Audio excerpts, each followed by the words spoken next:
USA Trade and Investment Hub here in Zambia, and I'll be your moderator this afternoon.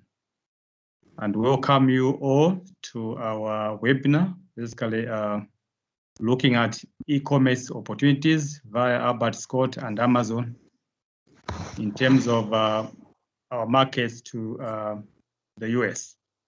In this webinar, we are joined by a team from our government representatives led by the Director at the Ministry of Commerce, Trade and Industries, Mr. Samangwira. We are also joined by a representative from USA Zambia, Mr. Mlota Damaseke. We will also be joined by representatives from the Zambia Embassy in the US, Washington. And we are also joined by members of ZAM in terms of the executive as well as their members. And we are also joined by members from AmCham as well as the general private sector. So in terms of our agenda for the afternoon, let's say maybe go to agenda. Go back to the slide for the agenda, let's go. Correct, thank you. So in terms of the agenda, that's the agenda for today. I'll basically introduce most of the speakers. Then after that, we will so basically I'll invite Mr. Samangwira, the Director Domestic Trade, to give us welcome remarks. Then we'll have a presentation by Cosmas Mawuze, who is our specialist from USA Trade Hub in Victoria. And then we'll have a main presentation from Albert Scott. After that, we'll open it up for question and answer session. And then we'll have closing remarks from Gurav, who is the representative, a CEO for 260 Brands here in Zambia. So in terms of the agenda, that's how we'll go this afternoon. Next slide, let me introduce just a bit of bio for the panelists today. Next slide, please.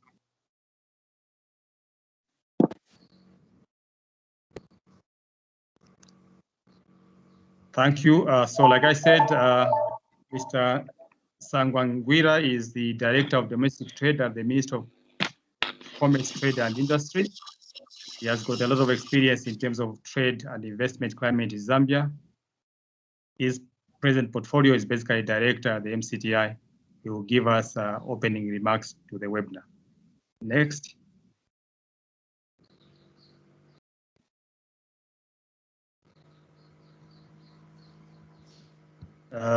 The other panelist will be Mr. Cosmas Mawuze, who is the portfolio manager in South Africa, basically working with us in the USA Trade and Investment Hub. Cosmas is an international specialist with many years of experience. He has significant experience in supporting SADC enterprises to export to the US, and is basically within our institution is one of our gurus in terms of AGOA and all AGOA opportunities. So Cosmas is our workmate. Thank you so much. Next slide.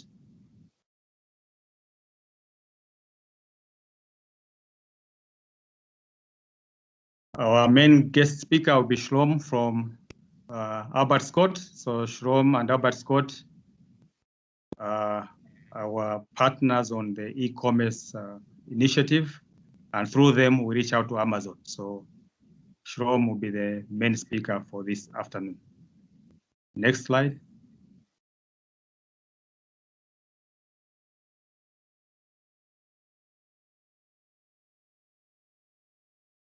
Next slide, please. It's a bit slow. Correct. And last but not the least, we are going to have real life experience from Gurav. So Gurav is the CEO at 260 Brands. He has a lot of passion in terms of agro-processing in emerging markets in Africa.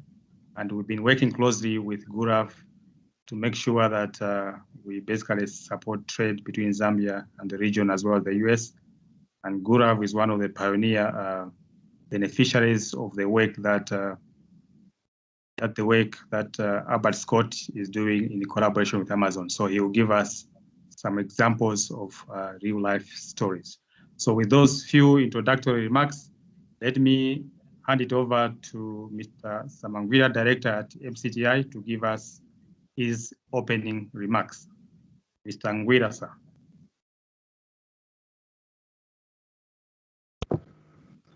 Thank you very much, Peter, and a very good afternoon to everyone in the meeting.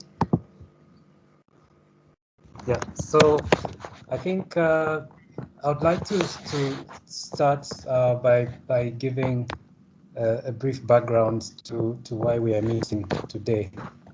We've been looking forward as the Ministry of Commerce, Trade and Industry to have this meeting for a few weeks now. Colleagues, sometimes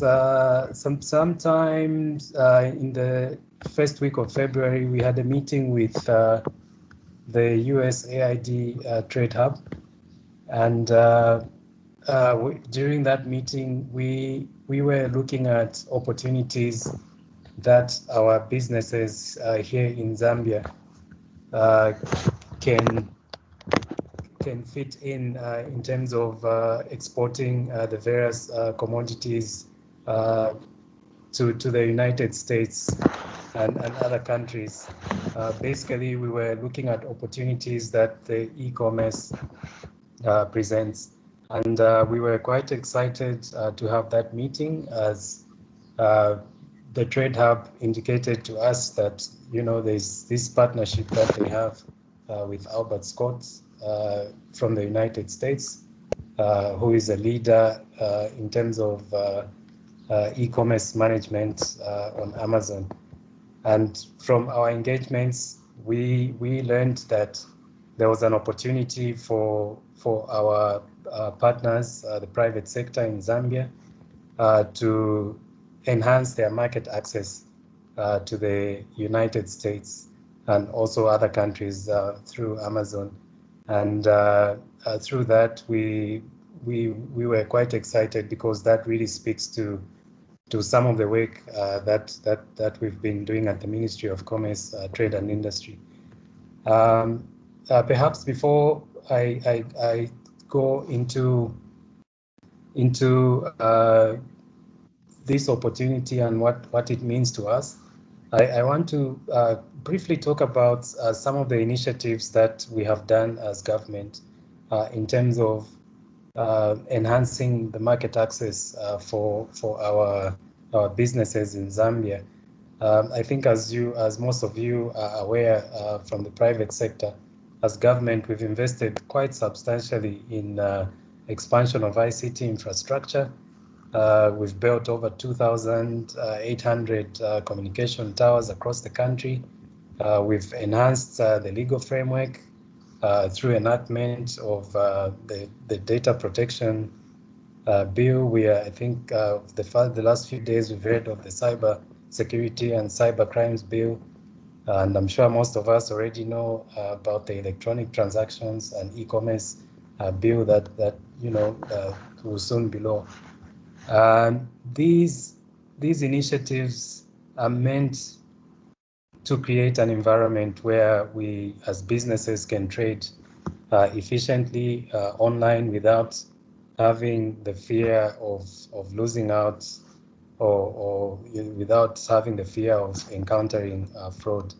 And I think also you recall not too long ago, in partnership with USAID, we launched the Trade Information Portal, which is a link that enables whoever wants to trade with us know what's really required, what are the regulatory requirements, and so on.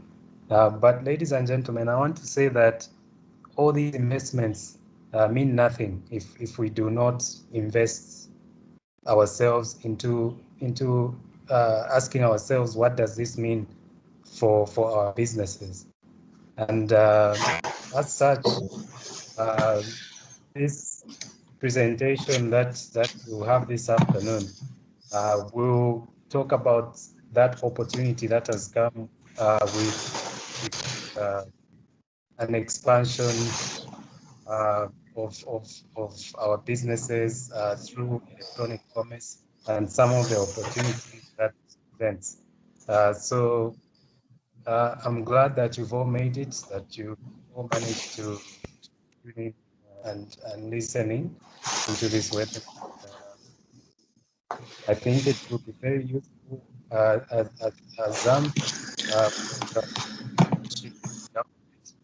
in terms of the implementation of the Proud Zambia campaign. So this is an opportunity that we cannot afford to miss. Through the Proud Zambia campaign that is being coordinated by ZAM, we want to ensure that our products that we've been promoting, our logo, the Proud Zambian campaign logo, finds its way out there in other markets. People should know about what we are trying to do. So this is an opportunity that I personally have been looking forward to this meeting and listening to this presentation. And I just want to wish everyone a pleasant time as we listen in. Peter, I think those are my opening remarks. I'll hand back to you. Thank you. Thank you so much, Mr. Director. Much appreciated, and thanks so much for outlining government efforts and what is the end goal of all this investment. I think we all appreciate that. Before we go into the main presentation, I'll just go through one slide to just highlight to the participants what the USA Trade Hub objectives are and how we fit into this whole bigger picture. So the USA Trade Hub, as you all know, is basically being implemented in several countries in Southern Africa. It has basically 3 objectives. You can see 2 bullet points there in that slide, but basically there are 2 objectives embedded in bullet number 1. So objective number 1, we want to increase exports from Southern African countries, in this particular regard, from Zambia to South Africa. That's an objective on its own. So we want to sort of catalyze a lot of private sector in Zambia to be able to export products to South Africa. What is the aim of that? Obviously, more income and to create jobs. Number 2, within the same bullet, we want to also make sure that we increase exports from Southern African countries, in this particular case from Zambia to the United States under the AGOA facility. And that is very closely linked to what we are here for today. So in that bullet number 1, there are 2 objectives that the hub does. Exports to South Africa. Number 2, exports to the US. And by default, when you're exporting to the US, you probably will use the AGOA as your opportunity to export. Then the 3rd objective, which we promote as USA Trade Hub, is basically to boost capital and technology flows from South Africa to other South African countries. In this particular case, we want to boost capital inflow as well as technology inflow from South Africa into Zambia. Why? In the region, South Africa is a bigger economy, so it will have excess or spare capital, and it will also have excess or superior technology. So based on that, building on that backbone, we as Zambia can take advantage of that. So the 3 objectives, in summary, that the USA Trade Hub has for Zambia is number 1, increase exports to South Africa. Number 2, increase exports to the US. And number 3, attract capital and technology investment from South Africa to Zambia. So fitting into the objective of exporting to the US under AGOA, and in the context of COVID and an ever-changing environment, so e-commerce becomes extremely important. And in that regard, we reached out to Albert Scott and through them to Amazon to see how we can catalyze our private sector here in Zambia to be able to take advantage of e-commerce to trade with the US and optimize on the rewards that AGOA gives us. So as a matter of background, I thought I should just spend a bit of time to sort of go through the high-level objectives that the USA Trade Hub does here in Zambia. Thank you so much. So with those introductory remarks from Mr. Ngwida and from myself, I think we are now ready to go into the meat of our webinar.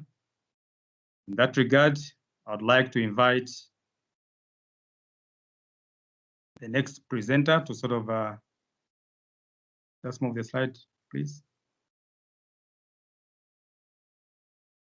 I'd like to invite Cosmas to give us sort of an overview of what has been the journey up to this point in terms of opportunities and the support of the USA Trade Hub towards the e-commerce. Mr. Mamuze, the floor is yours. Thank you so much, Peter. Thank you very much. And good afternoon, colleagues. Allow me to say all protocol observed in recognition of officials that are among us. So, like Peter has indicated, I will be presenting on the journey on e-commerce. So Peter has already, can you see my screen?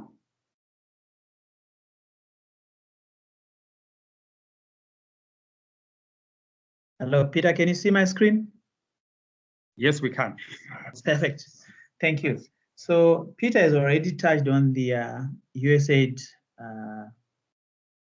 Trade Hub objectives.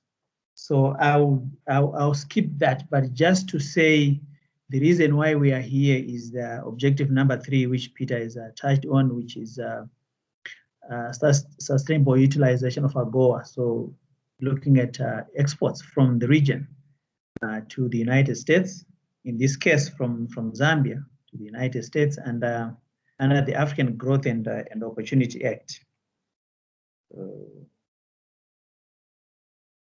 Right. So having said that, we'll be talking about the e-commerce. We, as USAID Southern Africa Trade Investment Hub, we are not just looking at Amazon, but we are looking at various other platforms. So Amazon is one of them.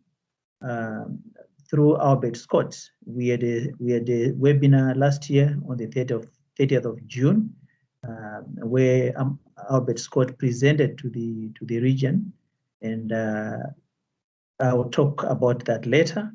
The other platform that we are looking at is Informal Markets. It's predominantly an ingredients platform. So we'll be supporting firms to list ingredients firms from the region to list on this platform, and it hosts a number of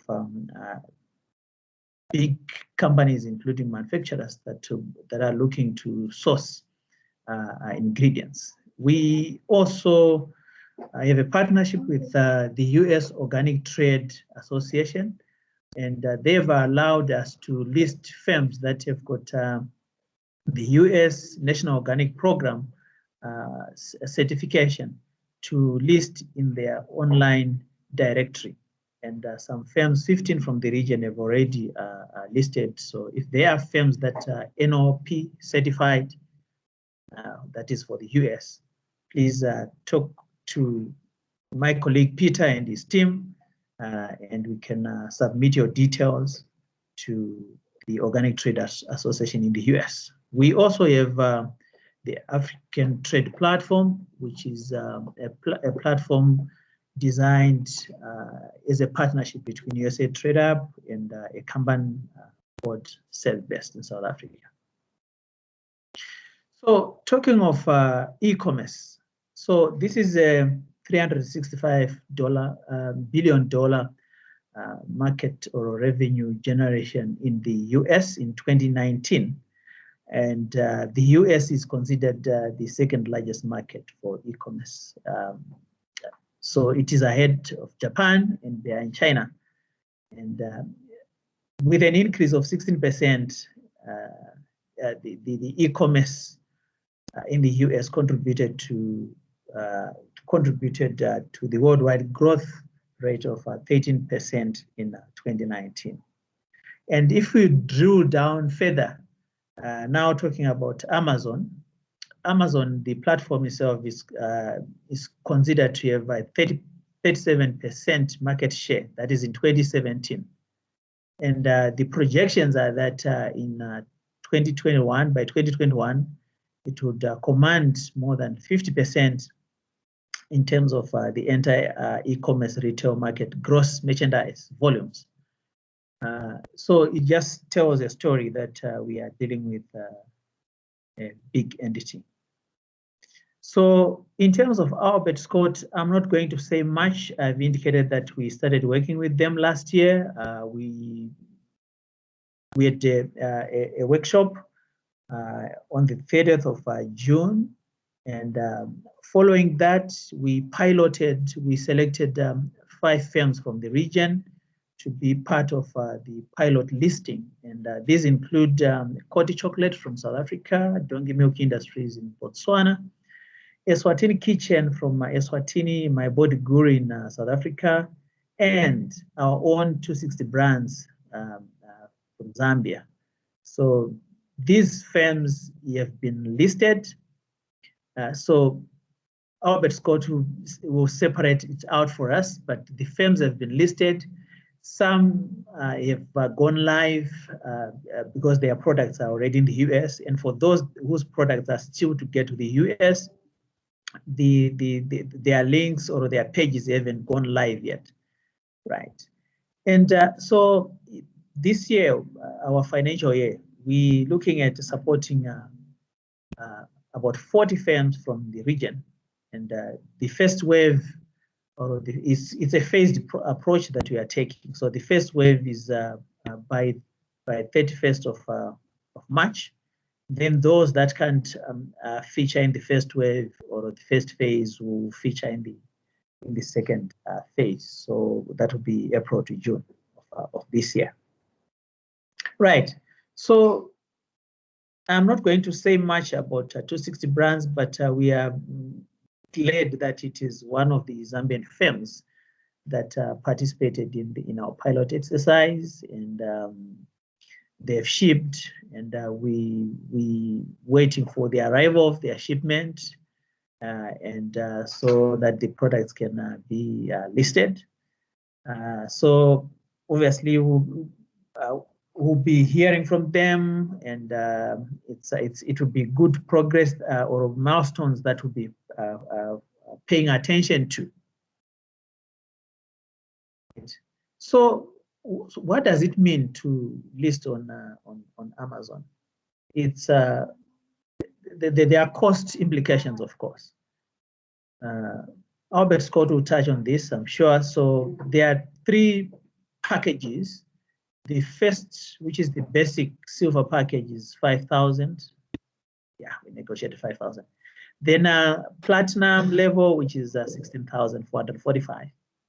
And USAID Southern Africa Trade Investment Hub is supporting with the basic entry.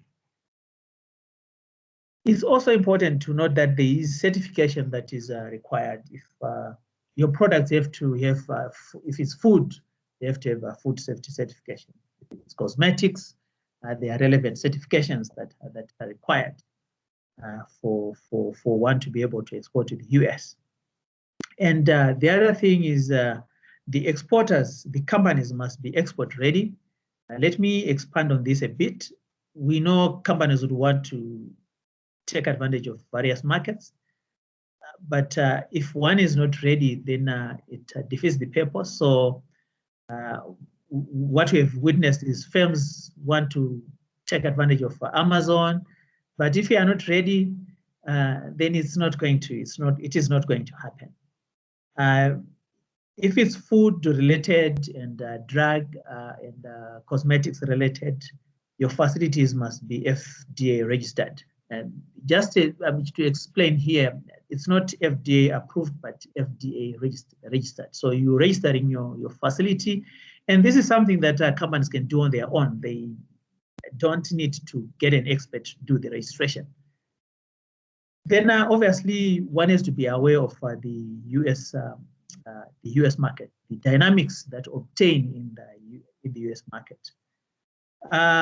Let me also say that Amazon or e-commerce is not a silver bullet on its own.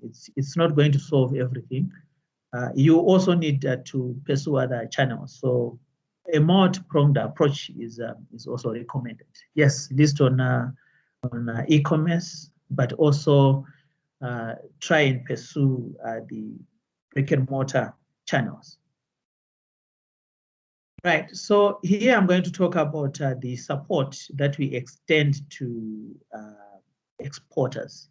So we do a rapid export readiness assessment just for us to have an appreciation of if a company is ready to take advantage of this opportunity. So there is a form that one has to complete. If it were not for COVID, obviously we would do some company visits. Then because we are focusing on objective 3, so we also look at the AGOA eligibility of the products, and also looking at the product suitability on e-commerce on Amazon. Then we enter into agreements, into agreements. So we have got deal notes. In other words, it's an agreement with exporters.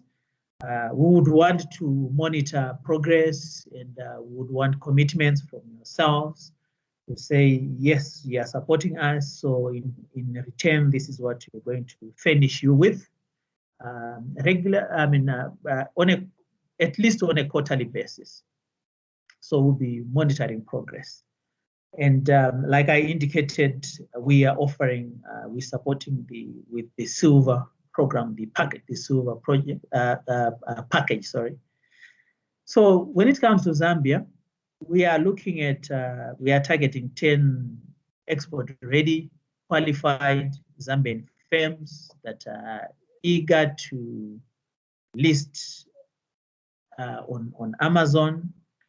And these have to be export ready, and they are able to cost share, and the cost sharing covers making sure that products covers the logistical aspects, making sure that products reach the US market. So basically that's it from me, Chair, Moderator. This is the journey, this is the experience, and this is our intention, which we thought we could share with the audience. Thank you very much, Chair. Thank you, Chop. Thank you so much, Kos. Can you bring back the last slide? That's the one with the package. All right. Perfect. Yeah. Thank you. Yeah. So I'll talk to that. Thanks so much, Kos. So colleagues in Zambia, basically, you can forget every other slide that Cosmas presented, but I think you can take a picture of this. So basically, the USA Trade Hub for Zambia is targeting to work with 10 Zambian firms to list on Amazon. It's an opportunity. The value is $50,000.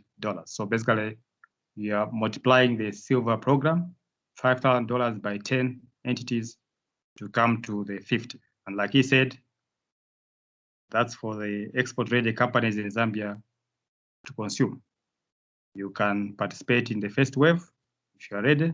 If not, the second wave is still open and available. And if you are interested, you just get in touch with us. Any one of us will be able to work on your requirements and your needs. Thank you so much, Cosmas, and please keep your questions. We'll have a very good question and answer session. You either write them somewhere, or you can put them in the chat box as we go, but just be free, keep your questions somewhere else.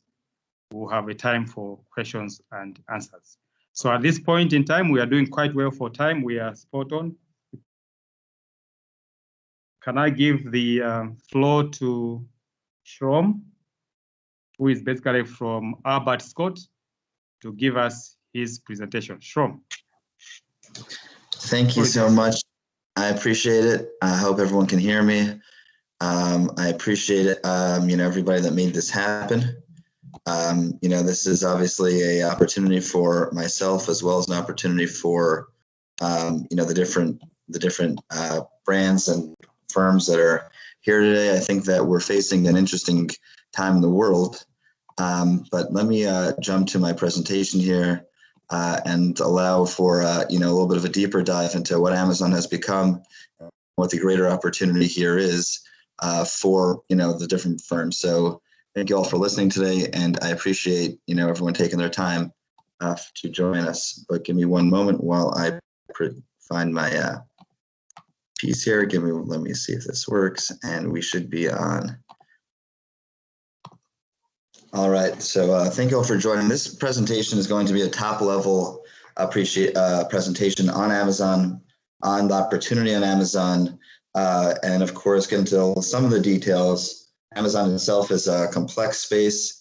It's a new space. It's an opportunity for brands that are based in the United States, and it's a massive opportunity for international brands to be able to take market share, build businesses in the United States, become players in their respective product categories, and take advantage of what has become one of the largest one of the largest retail platforms in the world. Just to understand, and Cosmas mentioned this, in the United States, when we talk about e-commerce, there's one clear winner, and the clear winner is Amazon. They are consuming the e-commerce market. They're consuming the retail market online. And because of that, the direction in which the opportunity lies is to sell on Amazon.com, to become a player on Amazon.com, to become a vendor on Amazon.com, and to sell to the entire United States and the hundreds of millions of customers that opens up. Just to give you a brief overview of my firm, my name is Shlomo. I'm the president of Albert Scott. We started a number of years ago. We built this firm because of a revolution that has been happening in industry. One of the greatest revolutions that has happened in industry in the last who knows how long has been the change from brick and mortar retail, from going into stores that exist in physical space, to walking down marketplaces and purchasing items, which has been the method of buying products and consumer goods for thousands of years. Over the last 20 years, and particularly in the last 3 years, has gone through a complete transformation. And with every transformation, there is a lot of opportunity. One has to appreciate what has changed. One has to appreciate how one can take advantage of what has changed in order to build out their opportunity on Amazon, in this new industry.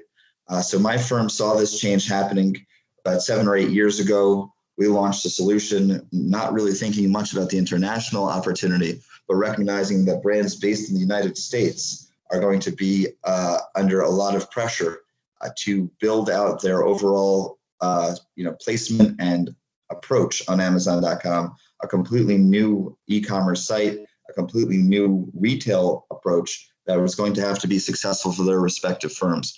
So we developed a solution to help build these brands around our experience, which is many years on Amazon, around our experience in building technology. We designed a program and solution for brands, and today we have about 100 or so brands that we are managing, majority out of the United States. These are many large brands trying to build out their own approach to Amazon, which has shaken up the market entirely. We work in every area of Amazon. We are a management company that manages all the different divisions of success on Amazon. We work directly with Amazon themselves very closely, helping bridge the gap between brands in the United States and brands internationally. I'll get into the international opportunity coming up soon.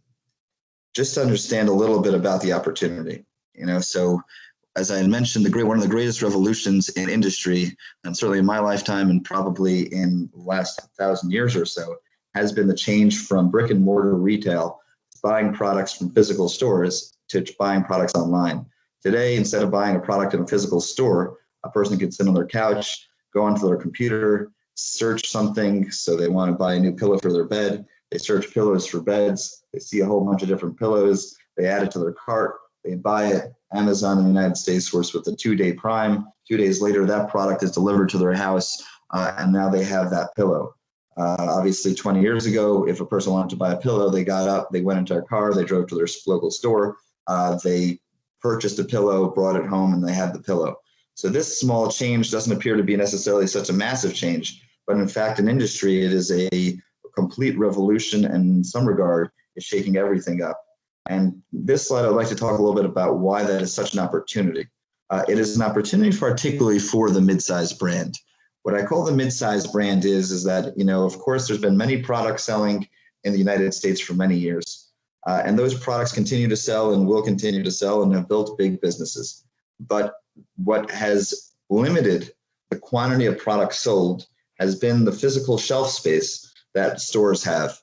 So today in the United States, there are many large stores. We'll put it on those will be stores like Walmart, Target, you know, and stores similar to that.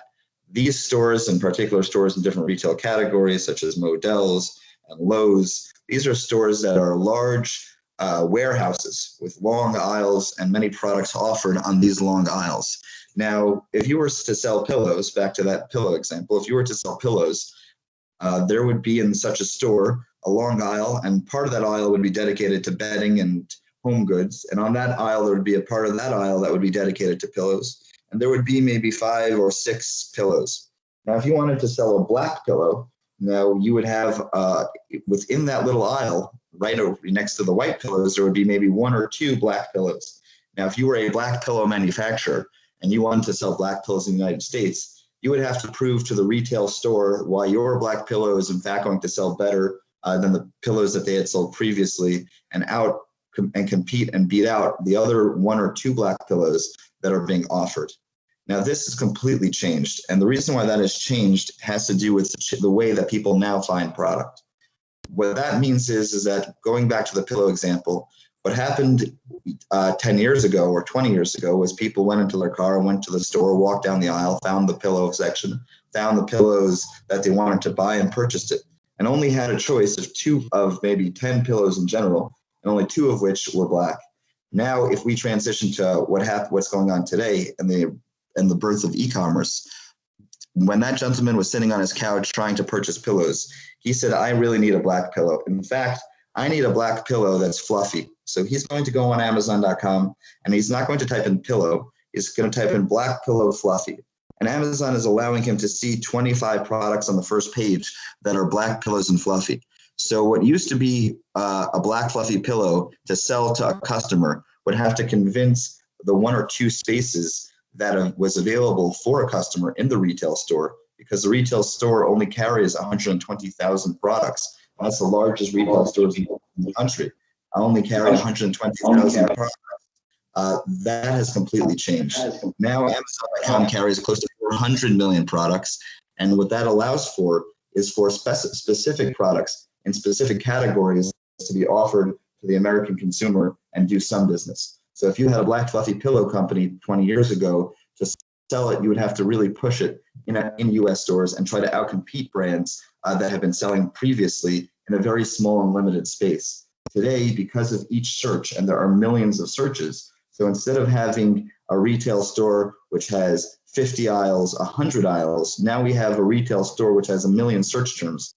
And each of these search terms, black pillow, black fluffy pillow, large black pillow, are a separate aisle with separate products. And each of these searches can present to a customer 20 or so products. So now instead of, if you were one of those pillows that got onto the brick and mortar business and you were sold to all the Walmarts, you were selling, you know, 5 million, 10 million, 15 million, $20 million worth of pillows. Today, because of this expansion within the search term world, an expansion from physical aisles to search terms, what that has opened up is a far larger product selection with a smaller quantity of revenue, a smaller amount of revenue going through those searches. So if you have a black fluffy pillow today, there's an opportunity to do $200,000 worth of business, $1 million worth of business by consuming maybe not the pillow search, but maybe the black fluffy pillow search, having the best black fluffy pillow search on Amazon. So the expansion of product available to the American consumer has allowed for a growth in a large way for the mid-sized brand, for a brand looking to do a smaller amount of revenue, but be able to compete in the larger market. Now, jumping into the international opportunity.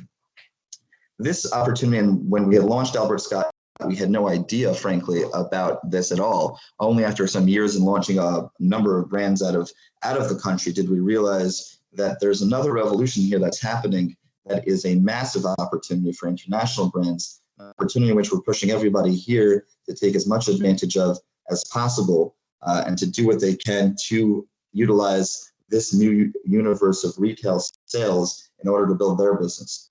But this opportunity has to do with the beating out of legacy brands.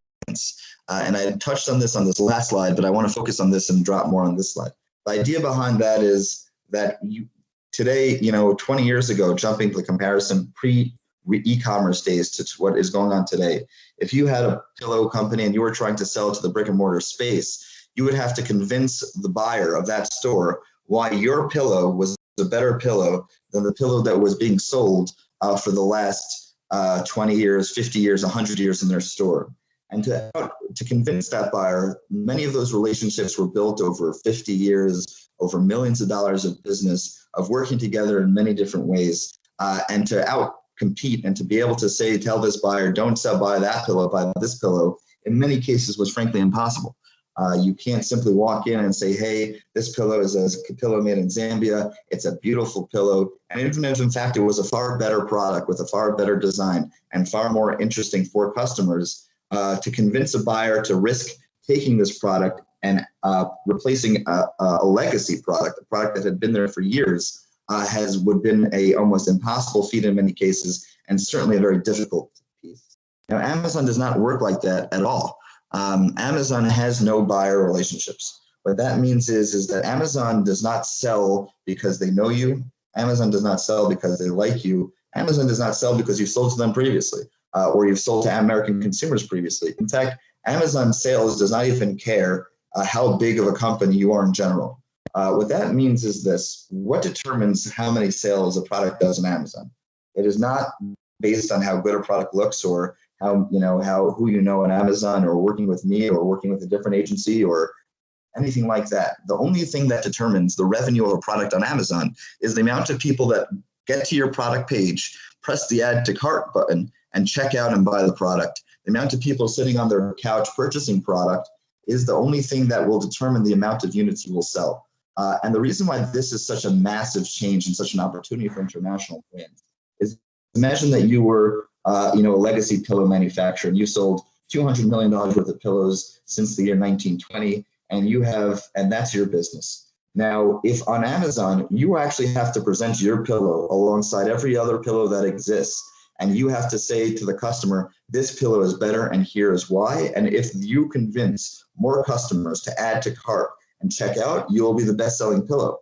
But you cannot utilize the fact that you are built a large business and the fact that you've done business for 100 years and that you've known the buyers in every brick and mortar store.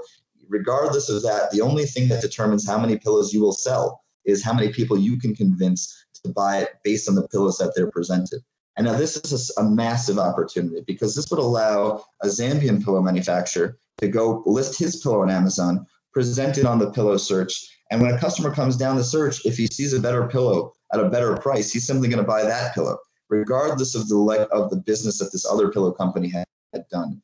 So what that opened up is almost instantaneously the ability to compete with legacy brands based on the quality and presentation of a product and based on the ability to convince a customer to purchase that product.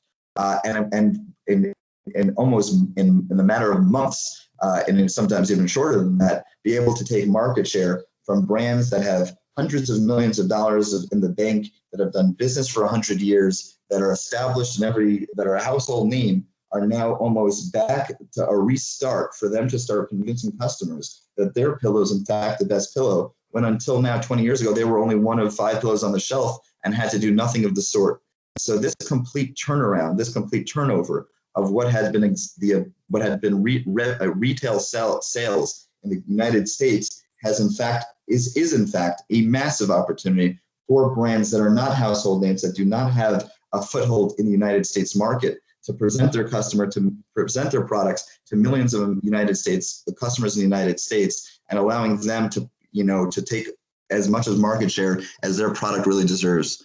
And that's the top level explanation of why we believe that this opportunity is massive for brands based out of your country, based out of your region, allowing you to present why your product is better and allowing the American customer, United States customer, to decide when they see your product based on how we present it, which is a big piece of this overall, Amazon universe. And based on these factors, allows for, growth and revenue for your brands in this region. Now, jumping to Amazon and understanding, and again, Amazon is complex. Each one of these categories is deep. There are details in that. There are, at this point, it is a world of its own. It's, and we're not in this presentation hoping to really deal with all the nitty-gritty details of Amazon in general. One of the perks of working with my firm is that we do manage those nitty-gritty details for you, and as this slide is about to represent. So the basic idea of Albert Scott had been that firms are not going to be able to hire 20 people Amazon teams every time they want to launch a product, all right? And frankly, to do it perfectly, you need a 20-person Amazon team. Now, what we launched with Albert Scott was a outsourced 20-person Amazon team that basically all of a sudden started working for you. So each one of our clients, all it has now a wing of their firm focused on success on Amazon. Now, what does that mean, success on Amazon? What are these 20 people doing all day? So that is really reflected by this kind of slide. We break Amazon into 3 different divisions. It's called siloing Amazon into 3 separate categories. And each of these categories has a director that will be working if you, in fact, move forward with this program and move forward with working with us, each of them with a director working with you guys. But to just discuss the details of what each of these divisions do. So the first division is retail management. Retail management means that on Amazon, you are obligated to do a lot in order to make sure that your product is available to a customer. And when I say a lot, I mean to say particularly a few different areas. And I'll go through them, but everything that has to do with the selling of the product, including logistics and choosing a price point and making sure that the customers are happy and making sure that Amazon's happy and preparing goods for Amazon fulfillment, and different areas that have to do with the selling of the product is all handled by a division in my company called retail. It's the retail division, and it has to do with the selling of the product. But that isn't, of course, the backbone because if you do not have a product that is available to the customer, then of course there is nothing to market, there is nothing to to display, and nothing really gets off the ground. So the retail division handles the selling of products on Amazon. The second division is the listing division. The listing division is, all right, when a person is sitting on their couch, they don't get to actually sit on your pillow and feel what the pillow feels like and see how fluffy it is and see how soft it is. They don't have that ability because they're looking at a computer screen or a phone screen. So they do not have. So what do they see? They see a product page, and on that product page, there's going to be a bunch of pictures and a bunch of graphics and a video, and they're going to say to themselves, based on these pictures and based on this text and this product page, whether they do or do not want to buy that product. And the amount of people that decide they want to buy that product, that's going to be the only thing that determines, as I had mentioned earlier, your sales. If 1 million people went to your product page and said, wow, this product looks amazing, I want to try this product, you will sell 1 million units. If 1 million people go to your product page and only 5 of them decide this product is something I want to try, you will sell 5 units. So the demonstration of your product, or is referred to as your Amazon listing, which is your Amazon page, is an extremely important piece for success on Amazon because of the fact that that piece is going to determine whether or not customers decide to purchase or don't purchase your product. Now, that's the listing team, and that's an entire division in my firm around strategizing what is the best graphics, designing these graphics for the American customer, and that includes art directors and graphic designers and brand people and keyword people and people that study search terms and all these different members of the team to really understand how can we present this product that it will do the best. And the final division, which frankly in some regard is the most important division, in some regard the last division to really apply, is the marketing division, which means that, all right, maybe we're one of 10 black fluffy pillows, but Amazon has hundreds of search terms around pillows. We need to do the best we can to present our product to the most customers possible. So the benefit of Amazon, as I had mentioned, was all the search terms. The competitive nature of Amazon is that you are competing against 400 million different products and maybe 500 different pillows. And because of the fact that you are competing against 500 different pillows, you have to say to yourself, hey, how can I get this product on top of as many searches as possible, on top of the right searches as possible, with the best content as possible, so I can get the most amount of people to my page in order to turn them into customers. And that's called Amazon marketing. Amazon marketing is the basic idea that we're going to spend money to present this product to the right customer, to the highest quantity of customers, so that we can sell the most, because the more people see the product, of course, allows for the most people to buy the product and generate revenue. And that's the third team that would be working with you guys. With a marketing director is going to be about how to employ marketing spend. Now, jumping into one level deeper, retail management covers everything from the fact that we've developed software for brands to be able to understand what's going on Amazon in an easy way. We manage the actual selling account that you guys will be selling on. We'll be managing financial modeling. Financial modeling is the idea that Amazon puts the pressure on the brand themselves to choose a retail price. And when you choose that retail price, you have to understand the different fees going to be reduced from that retail price and what the money you're going to be left with. So if you're selling pillows and you're not sure, should I sell my pillow for $20, for $25, or $30? We're going to help you decide that based on the different fees that are reduced from your sale. So when you sell a pillow for $25, you have to know that Amazon's going to take 15% of that sale. And there's going to be a fulfillment fee of $5. And there's going to be a returns, loss, and damage. People are going to be not happy with the pillow, and that's going to be 3% of your sales. And you have to factor all the different fees that exist when it comes to selling the product to understand that when I sell it at $25, I get $14 back. And if $14 makes sense, then that's going to be a profitable model. If $14 does not make sense because your cost of goods and your delivery to the United States is $16, then you can't sell that pillow for $25, but you have to ask for $30 for that pillow. So the retail team will help you guys with financial modeling, understanding, choosing price points at work. We have a logistical setup in the United States with warehouses that can accept goods and prepare goods for Amazon. And this is extremely important in many categories, mostly and the most important in grocery, where in grocery, products are not being sold on Amazon in either cases or single units. Grocery products are sold in multi-packs that allow for a particular price point. That means to say that practically speaking, inventory has to be accepted in a warehouse, broken down off the pallet, broken down from the case, rebagged into multi-packs. So if you're selling soy strips, which is an example of for today, you may not be able to sell a single bag because a single bag does not work with the different fees that Amazon has. But a 3-pack at $14.95, that is the price point you need to hit, and that's the pack size you want to sell it at on Amazon. Somebody has to break down that pallet, assemble it into 3 packs, and deliver it to Amazon. So logistical preparation, which means staging goods and preparing goods for Amazon, is also handled by my firm. Inventory management and planning, you're going to be selling. How many are you going to be selling? Are you going to be in stock in 30 days? Are you going to be in stock in 60 days? Are you going to be in stock in 90 days? My retail team will help you guys understand how much inventory to keep in the United States and how long your current stock is going to last for, trying to make sure that there's less out of stocks. Amazon has a lot of rules. They're trying to run 500 million products or 400 million products with a piece of software. It's an extremely hard and difficult issue. The way that they try to do it is by giving rules to their software, and they give them a lot of rules. If you do not understand these rules and know how to play by these rules, Amazon software will come and kick your products off Amazon and kick your seller account off Amazon. And frankly, there is very few people to talk to. What that means is Amazon, again, is managing 400 million products with a big staff, but a big staff is still completely under pressure from the quantity of products that they're under, and therefore, if you do things wrong, you'll be in trouble. And customer experience is very important in the United States. Customers have to be happy with the product. They need to be responded to and responded to quickly. And of course, managing Amazon's numbers themselves. Amazon loses product.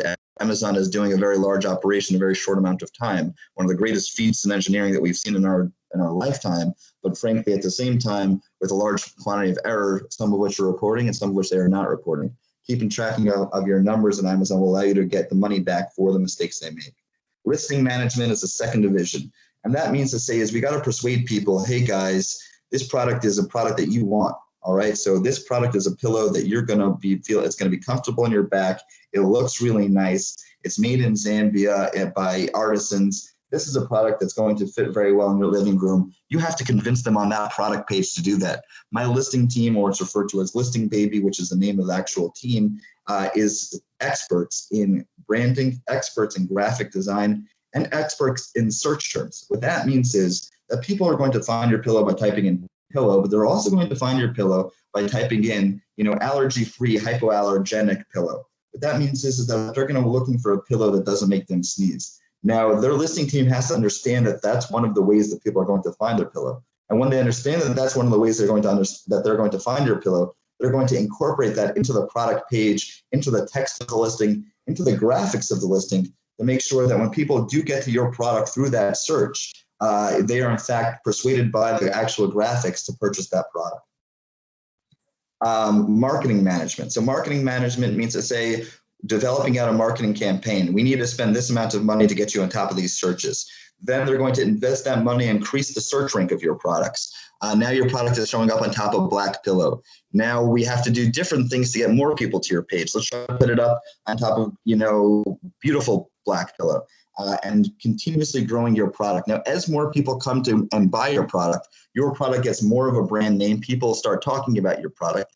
And the next time the person goes to Amazon, they don't search anymore Black Pillow. They search your brand's Black Pillow. Zambia pillow manufacturers, Black Pillow, because they saw your pillow, they bought your pillow, their friends bought your pillow, they liked your pillow, and now they want your pillow. They don't want to even look through the generic searches to find a different pillow. So by building revenue on Amazon, you're building a brand name, and by building a brand name, more people are coming to Amazon to search for your product, which builds your revenue. All handled by the marketing team, and frankly, they are probably one of the I would say one of the best Amazon marketing firms in the United States is my marketing team. And today is for brands based in the US and internationally, one of our largest selling points is our ability to generate revenue on Amazon. Now, we launched a brand out of Botswana. This is just to give you an example, going through the different pieces that we've done. We started with creating a financial model. It was a brand called Secret Kalahari that makes a donkey milk soap and shampoo. First thing we had to do is we had to define the price point. Then we had to say, what is a great marketing campaign that will build this product up on Amazon? After we got that approved, Secret Kalahari sent us product. We took it into our warehouses. We assembled it into 3 packs. We put labels on it for Amazon and delivered it to Amazon. We then went and looked into Amazon and said, what are the best search terms to put this product on? Milk soap, donkey milk soap, African soap. These are searches that we placed the product on to give it visibility. The next piece is we designed a listing that made sure that when people came to that product page, they were going to buy it. And finally, we executed these marketing campaigns and put the product on top of those searches and put the high-performing product page on top of those searches, generating revenue. This is the example of Secret Kalahari in the product page. It doesn't have a lot, this is not a dynamic slide, but this slide is basically, if you're looking at this, every part of this is designed and developed by my team, including, if you look at the title, all of the different pieces of the title, from moisturizing to nourishing to hydrating, are all there because my listing team researched that the searches that people are going to search for this product are going to be moisturizing soap or hydrating soap. They're going to search for all natural soap. They're going to be searching for donkey milk soap. And all of that was integrated into the text to make sure that we display those searches. And aside from that, if you look on the left side, there's 7 graphics there. Those 7 graphics were all decided and strategized by my team to be the most convincing for a customer that when they get to this page, they're going to buy this product. And of course, in no time at all, this brand has been doing substantial revenue on Amazon. Now, working with the U.S. Trade Hub, we've been working with them in the Southern African region, and we've been building out, of course, modeling, logistics, branding, photography, handling a lot of the different pieces together with them and working closely with them to be launching brands in the region. As Cosmas mentioned, we've got 5 brands that we're moving forward with at this point. We hope to onboard 10 brands from your region in the next year or so, and we think it is, of course, a massive opportunity. Now, just jumping into introduction actually to the final speaker of 260 Brands. This is actually a graphic that we've designed for the product listing that's going to launch at the end of this month. What this graphic is a brand story graphic, as we refer to it. A brand story graphic means it's the final graphic in a product page that talks about the brand themselves. I'm doing this brand story graphic to introduce this brand and show you what what my listing team has developed for 260 Brands, and particularly the brand that they're launching in the United States, Golden Goodness. And this brand story graphic is going to push customers to say, hey, I want to try this product. This product looks pretty cool. Then, of course, this is a product feature graphic. A product feature graphic means when you get to the product page, what's going to push a customer to buy this product? So if you can see on the left side, it's a pack of 5. The reason why it's a pack of 5, that has a lot to do with the financial modeling. because we understood that a pack of 5, that's the price point that with all the fees involved, we could offer a customer a good deal. And that pack of 5 was assembled by my logistics team that's going to take that product, assemble it into 5-pack, and deliver it to Amazon. And of course, the things other pieces that surround it are all strong selling points. It is a vegan meal alternative. It's 100% vegan. It's non-GMO. It's made in Africa, and it's a resealable bag. All the selling points of this product. And of course, this is 260 Brands loading up their container that they shipped to the United States, which is en route to us right now. So that's the end of my presentation. I appreciate you guys taking your time. I know that again, this is still all top level. The actual details of much of this I had not gone through, but of course, we are open to do as much business with you and your different firms as possible. We have actually appreciated in a unique way working in the region in general. It's not uncommon to hear different team members in my firm talk about, we deal in a very aggressive in general. And working with the brands out of the region, we've found that they are astute business people with a real eye on the quality of their product, as well as a real pleasant nature about them. And the opportunity lies in a massive way, and I can't understate that enough, in a massive way for brands to be able to get up running in no time, take market share in the United States. Thank you so much for your time today, and I'm going to pass the mic on. Thank you so much, Rom. That was very informative and very useful. So colleagues, we have the 2 pieces. So we heard from the hub and what they have on offer. And we've now heard from Shrom in terms of what his company does in order to help our products reach the American market. So at this point in time, I think we are now open to question and answer session. So if you have any questions, you can either raise your hand or see you, but if I can't see you, you can go into the chat box and post your question there. I see a hand from Essential Commodities. Go ahead. You unmute.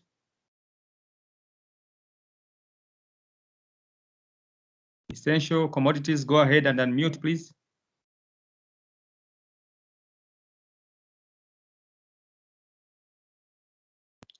Okay, you can come back later. Let's go to Jesse. James, go ahead, unmute. Yes, good afternoon there. Here in the US, it's in the morning. I would like to thank the USAID Trade Hub for organizing this conference, video conference. We are delighted to see that the hub is targeting 10 Zambian companies to be listed on the Amazon platform. I would like to find out if there is an affirmative action that has been put in place to ensure that this number is actualized. Thank you. Yes, thank you so much. So maybe I can answer that on behalf of the hub. So this event is one of the affirmative actions that we are trying to do. And like I said earlier on in my intro, the anchor partner in this particular event is ZAM. So we went for Zambia Association of Manufacturers because we thought that they could have a packet or sort of a reservoir for export-ready firms that could fit into that. But yes, we have to go out of our way to make sure that we basically reach our target. And that's a moving target. If we got a few numbers more than 10, I think we can have internal discussions ourselves. But I saw a hand from Gordon. Gordon is our chief of party. Gordon, if you are on the line, you can greet the people and also give us your comment. Gordon. Thanks a lot, Peter. Murishani Muribwanji. I wanted to answer the question and say, so what we have done as the USAID Trade Hub is to make the opportunity available. So you've got Shlomo and his team. They are ready to start this afternoon. So the challenge that we are putting before the Zambian firms is we have 7 other countries where we are doing the same. So it's a first come, first serve basis. So you surprise us as Zambia and give us the 10 companies tomorrow. If you come back to us and you say we want another 10, that's the challenge we are putting before you. We can talk and increase the number, but give us the 10 good ones, and we can move. Thank you. Thank you so much, Gordon. There was a question in the chat box, maybe for Shrom. How do you handle fresh products?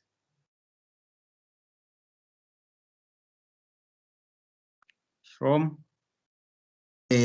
Unfortunately, fresh products, products that are not shelf stable or have a shelf life, e-commerce world is, and this is just, in some way are just, yeah, I'm good. Fresh products or not products that are not shelf stable are in fact a massive issue in the e-commerce world today in the United States. There is currently, just to speak about how young of an industry this is today, there currently is not a solution for fresh product in the United States when it comes. Amazon themselves has launched a program called Amazon Fresh, trying to themselves manage the fresh world, unfortunately not at this point successfully yet. So when it comes to fresh product, that means to say now grocery product is an opportunity if it has a shelf-stable nature to it. Products that are perishable, fresh products, unfortunately today do not yet have an opportunity on Amazon.com because of the straight up youth of where they're up to when it comes to e-commerce in general. That will change. People are not going to, the same way they're buying pillows on their couch, they're going to buy all their produce on their couch. And that will as well be an opportunity for brands in the region.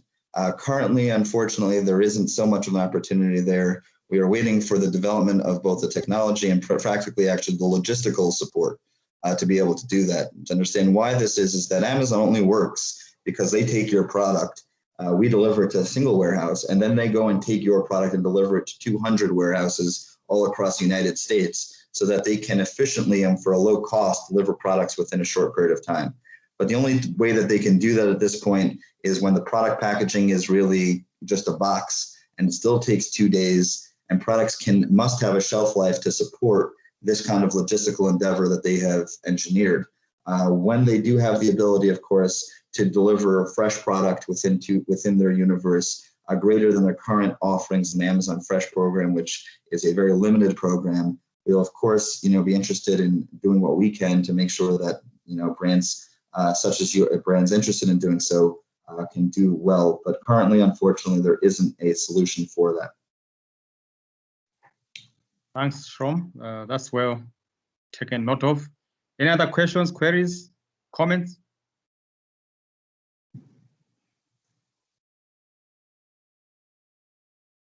Moringa Initiative, Tash, go ahead. Hi there. Thank you so much for having us. This is really an incredible opportunity. Shlomo, thank you so much for your presentation. We as Moringa Initiative are very interested in working with you guys. I just have 2 questions. So we currently, our Zambian head office has a branch in South Africa, and we're working with Take a Lot. So I do understand the process of a large e-commerce site. So on Take a Lot, as you said before, with Amazon, in terms of the pricing of single SKUs, like a single box of tea, for example, it's not feasible to be selling that. So you're putting it into bundles, say a pack of 2 or 6, etc. So we're currently doing that with Take a Lot. Sorry, I missed out what you were saying. Would we, if we send you this product, would we put those bundles together for you? Or would you put them together as per order? We do have quite a variety of different products. And secondly, logistically,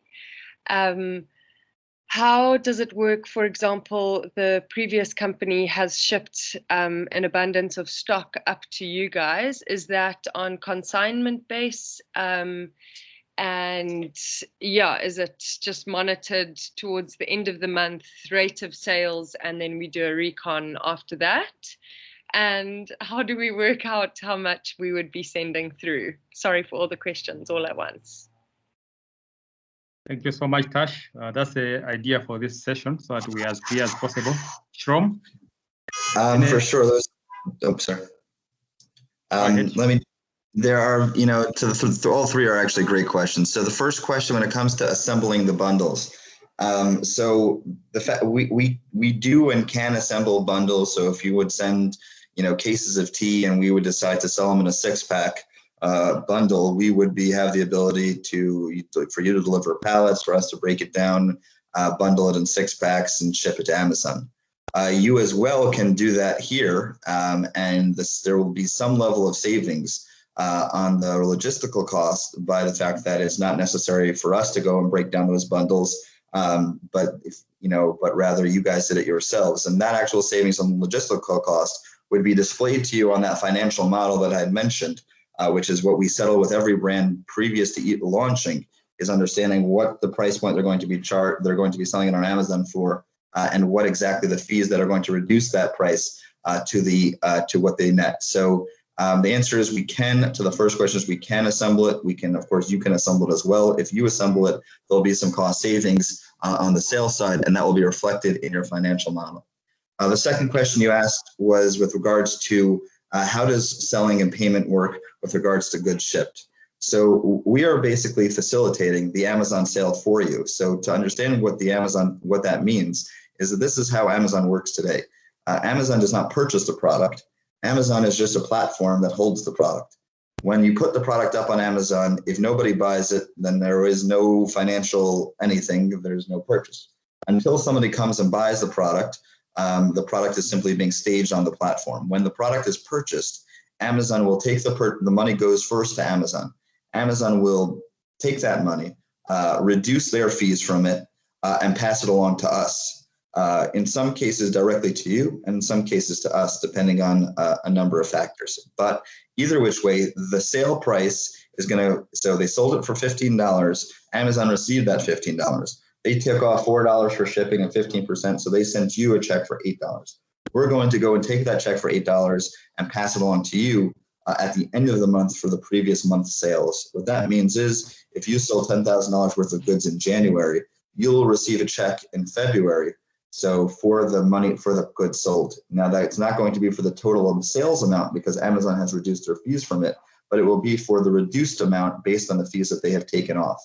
Of course, we'll have known what those fees were before we've launched and chose a retail price accordingly. So we're the ones choosing the retail price based on the numbers, which means to say you're really choosing the retail price based on the numbers, and you receive payments for the goods that are sold once they are sold and once Amazon pays out for the goods that are sold. So to answer your second question it is a consignment style model where you're staging the product until the sale of the product. Once the sale happens, Amazon will pay either you directly or us, and then we'll pay you depending on the setup of your business in the United States. The final question was with regards to inventory.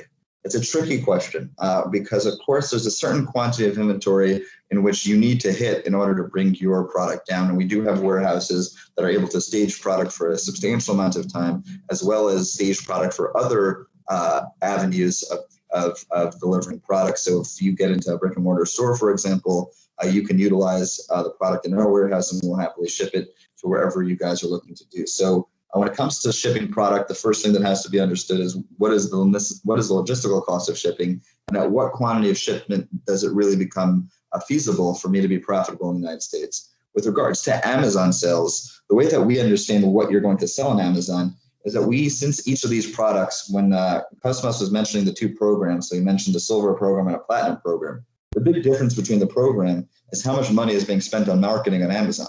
The more money that's spent on marketing at Amazon, the more money more products you're going to sell, because the more people you're paying to visit your page. So let's imagine that you get 10% of all the people that is your page to buy it. So for $5,000, you were going to get, 100,000 people or 25,000 people to view the page. And if we sell 10% of that, which means we are going to need 2,500 units, because that's what's going to happen. Now at the platinum program, you're going to get 300,000 people. So if that's the case, then your 10% of that would be like 30,000 units. And depending on the marketing that's going into the product is going to directly relate to how much inventory we expect to sell and how much inventory we're going to need in order to make that happen. So it's a blend of two factors. Number one, what is the minimum inventory to become feasible for delivery to the United States? And the second factor, of course, is what are we expecting on the Amazon platform? We definitely don't want to run a marketing campaign that doesn't have the inventory to support both the marketing campaign and the growth that the marketing campaign generates. So my retail team, one of the big pieces they'll be helping with is all of these pieces to understand, hey, this is what we need to do to deliver products in order to be A, profitable, and B, support what we expect to sell on Amazon. Thank you, Shrom. Thank you so much for clearing that up. Thank you. Sorry, just one last thing. So the way that most of the e-commerce sites work in South Africa is, can I just clear up that you're saying that once our products are stored at one of your warehouses, that once a PO is placed through Amazon and the client pays Amazon, you are shipping directly to the client, or does it go through Amazon's DC? Because here it goes, you have to send it to the DC. For sure. So that's a great question. So the way that it works is like this: products hit our warehouse in the U.S. first. And if that's, and for all customs issues, that is the location. There are other customs pieces in which we can support with, including giving you some level of PO or purchase order for putting that forward to meet the customs needs. But that being said, the products hit our warehouse in the U.S. first. Once the products hit our warehouse in the U.S., we prepare those goods for Amazon. In some cases, it's as simple as putting an Amazon label on the product. In some cases, it's us assembling those bundles we mentioned earlier and delivering it to an Amazon warehouse. We though go and then take that product and drop it off in an Amazon warehouse. Once the product is at the Amazon warehouse, it then becomes available on Amazon. Amazon, when the order comes in, Amazon uses their 200 warehouse infrastructure in the United States to be able to deliver products, in no time at all for a very cost-effective fashion, which is why they've won in the United States. The e-commerce game is that nobody has a closed infrastructure to be able to do that. So the products become available once the products hit Amazon. They'll be delivered by Amazon to the customer. When the customer pays Amazon, Amazon pays you directly or pays us. So that is the flow from starting in Zambia all the way coming to the United States and selling there. That is the flow of product and financials. Amazon. Perfect. Amazon delivers directly to the clients. Yes. Okay, thank you so much. Thank you, Tash. Super. For those. I look forward to having with you. Thank you so much. So there's a question about whether they have facilitates certification process. The short answer to that is yes. So along with the initiative of listing on Amazon, which we said about 10 firms, we also have a parallel initiative where we support certification process. Obviously, it is specific, so we look at it on a case-by-case basis, but in general, yes, we support certification process of companies to make sure that they are export ready. Then there's another question from Christine Smith. How long does it take for a container leaving Zambia to reach Amazon in America? Maybe Gurav or Shrom can answer to that. How long does a container take to reach the US from Zambia? I'll let Gurav take this one. He's been working on it. Sure. Good afternoon and good morning, everyone. It takes, well, it really depends. With the pandemic today, it can actually take a lot longer. We just recently shipped ours out and the estimated time is about 60 days. So that's 2 months, unfortunately. So yeah, we need to account for that in our shelf life. Thank you. Thank you so much. There's also a comment in the chat box that a few invited people had as usual, problems with the link. So they are humbly requesting whether we can repeat this session in the future. I think in principle, yes, we can. We are here for that type of outreach. So don't worry if your link gave you problems. It's part of life. We will see whether we can do another session in the future. Any other questions? I can take 3 minutes. I can give 3 more minutes to questions before we have a bit of a wrap-up session by Gaurav. I can see a hand up, but I don't see whose it is. Please go ahead. So, thank you, Peter. This is Kos. I just wanted to also tackle the certification question, where they're asking about mutual recognition of certification process between ZABs and the destination market. So with certification, you find that the major retailers in the US and even in South Africa, they've got certain certifications that they are subscribing to. So you find that most of, well, I'm talking about the food sector. So you find that most, you've got, if you go to my GFSI, which is Global Food Safety Initiative, most of the retailers, they recognize, GFSI recognize the certifications. So it's a question of making sure that a third party works with an exporter to attain that particular certification. For example, FSSC 22000, BRC, those are some of the certifications that are recognized by most major retailers in the US. Thank you. Thank you, Kos. And also, yeah, for those of you who have missed the session, somebody put in the chat box that we have a recording, so we might also share recording the session. Any other last minute questions, burning questions, comments from anyone?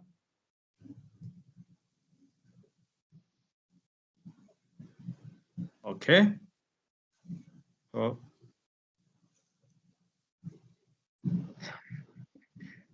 okay, so there's a question in the chat box.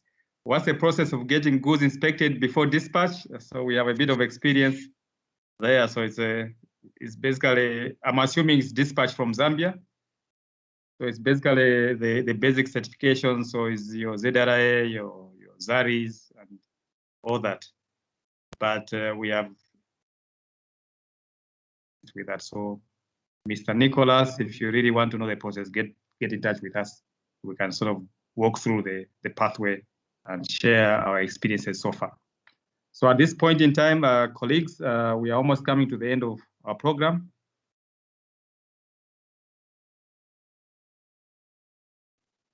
From Gaurav. So Gaurav is the CEO of 260 Brands.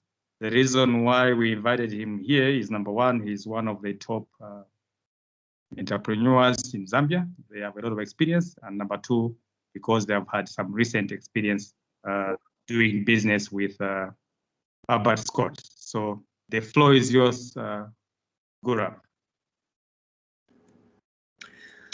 Thank you once again, Peter, and thank you all at the Hub for the support provided thus far, and Shlomo as well. Greetings to all other manufacturers in Zambia and in the region who are on the call.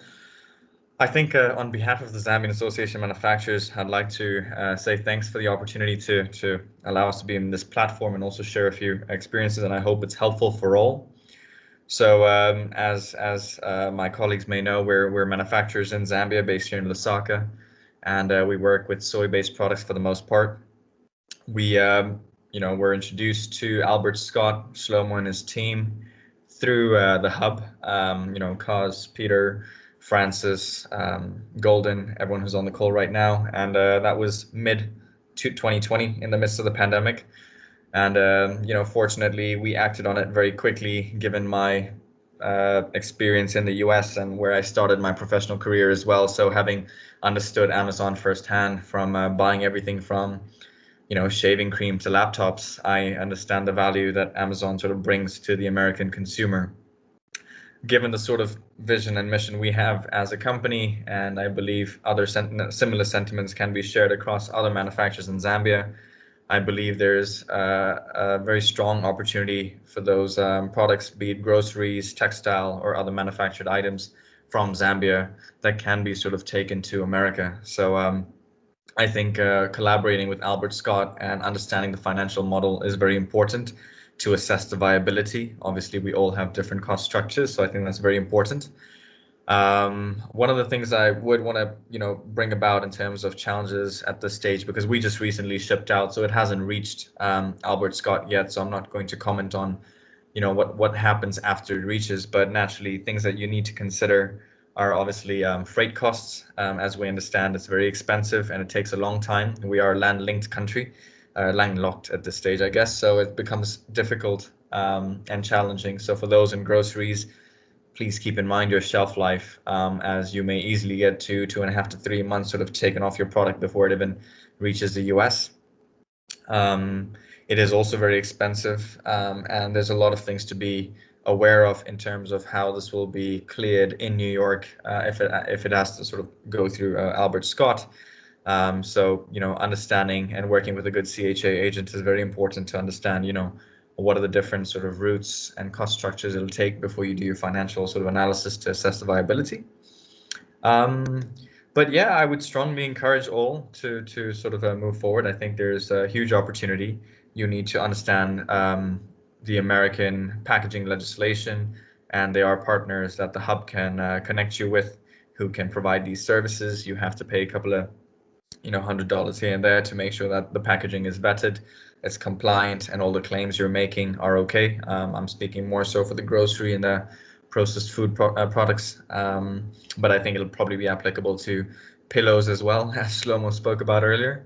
And yeah, I think the FDA certification is a pretty straightforward process as long as it's followed. And again, there are agents who can support with that. One thing that hasn't been mentioned on this webinar is the FSVP sort of information that I think the hub has introduced to other people previously, and I would strongly recommend to, reach out to Peter and the team to understand who are the partners to get the FSVP compliance sort of under the table to make sure that that's nothing to worry about. Because the question that was raised previously regarding the inspection before dispatch, there's no physical inspection, but yes, you have to sign waivers to make sure that you're abiding by the laws in the US.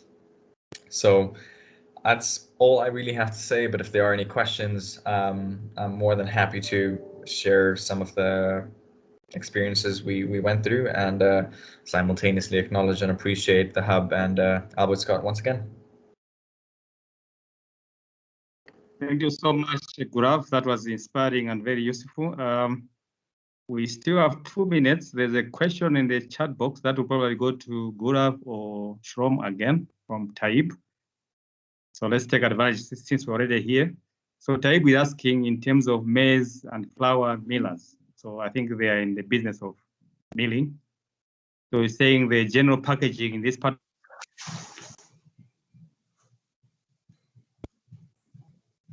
we went through something similar to a 2 kg. So Taib is asking, do they have to change the packaging for them to match other suppliers to sell on Amazon? What's your experience, Shrom or Gurav? I'll take this one. The fact is that the financial model is going to play a big role in that. What that means is, of course, you want to have a product that a customer in the United States would purchase. So if you feel that a customer won't purchase a product because the packaging is too large or the price point is too high, then that's something to keep an eye on, is basically offering a customer a product in the United States that they, in fact, will purchase. That being said, you also have to look into the fact that you have certain fees that are going to be applied to the sale of this product, which might be able to be reduced by a larger package size. Now, looking at the financial modeling at different weights would probably be the best way to approach this question. What other suppliers are doing is frankly irrelevant. as long as you have a product that A, makes sense on the retail price size, B, makes sense on your profitability side, and 3, makes sense on the consumer purchasing side. Those are the 3 pieces that you have to keep an eye on. Is my price point going to be one that's going to alienate customers because it's too high? Is my price point fair for what I'm selling? Am I making money on the product that I'm selling? Are the 3 pieces. What the other suppliers in the United States are doing is useful marketing information to understand where your product is placed in the general platform, but not at all necessary for the success of the product. So you are not compelled to meet the same sizing that other manufacturers sell the product. You are compelled to meet a size that is in fact appropriate for the American customer, that you feel that they will purchase the product. And of course, keeping an eye on your own profitability to make sure that when you offer the product at the price you're looking to target, you are in fact netting enough money that this in fact makes sense as a business endeavor. I hope that answers it. Thank you, Shom. So I think Taib was basically saying in Zambia we eat a bit more shima, so we need bigger packages, but that's fine. So yeah, we have come to the end of our webinar. I think we are straight on 5. I would like to thank all of you for making time to attend the webinar. I think it was very informative, and we are excited to have you. We are here. We have an office here in Osaka, Gallery Park, somewhere in Rhodes Park area. So if you want to see us, just reach out to us. So thank you so much, everyone, for making time and for all your effort in making this a success. You have a good afternoon and a good evening. Thank you so much. All the best.